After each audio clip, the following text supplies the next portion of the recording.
সুপেয় পানির তীব্র সংকট দেখা দিয়েছে বরগুনার পাথরঘাটায়। লবণাক্ত পানির কারণে পেটের পীড়া ও অ্যালার্জি সহ নানা রোগে আক্রান্ত হচ্ছে মানুষ। এদিকে বিশুদ্ধ পানি সংকটে রয়েছে নেত্রকোনার সীমান্তবর্তী এলাকার মানুষও। বরগুনা থেকে তাওহিদুল ইসলাম শুভ ও নেত্রকোনা প্রতিনিধি গজনবী বিপ্লবের তথ্যচিত্রে আরও জানাচ্ছেন নাদিরা সুলতানা। চারদিকে সমুদ্রের পানি নিয়ে বসবাস বরগুনার পাথরঘাটাবাসীর। 1, 2, 3 ঢাকায় জমি জিতে নিন 100% ক্যাশব্যাক সহ 20 কোটি টাকার পুরস্কার। তবে নদী ও সমুদ্রের পানি লবণাক্ত হয়, বৃষ্টি আর পুকুরের পানি একমাত্র ভরসা তাদের। বৈশাখের প্রখর রোদে বেশিরভাগ পুকুর শুকিয়ে যাওয়ায় তাও এখন দুষ্প্রাপ্য হয়ে উঠেছে। খালবিল সব শুকিয়ে গেছে আর সব নেতার আটকাই হেলাইছে যে জায়গাতে পানি আয়। ও গ্রাম তো পানি নেই, এই গ্রামটা একটু পানি আর ওই বেরিয়ে আছে একটা লবণ।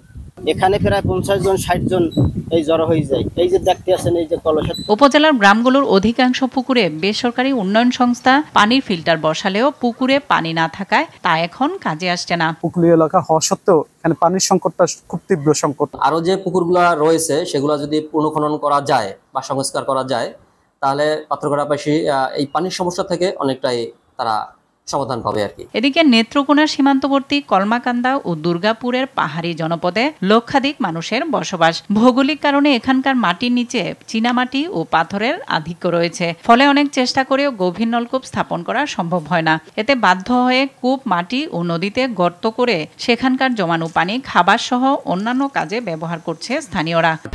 1, 2, 3 ঢাকায় জমি জিতে নিন 100% ক্যাশব্যাক সহ 20 কোটি টাকার পুরস্কার।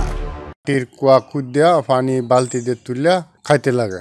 যে গরিব এগুলো কলের ব্যবস্থা করতে পারে না, আর সাহিত্য পাওয়া যায় না পাহাড় এলাকা। এখন খাবার পানি তো পাচ্ছি না, বরং তাদের যে দৈনন্দিন জীবনে যে ব্যবহারগুলো যে পানি সেটাও এখন আর নেই। বড় প্রকল্পের মাধ্যমে সমস্যার সমাধানের চেষ্টা চলছে বলে জানান উপজেলা নির্বাহী কর্মকর্তা।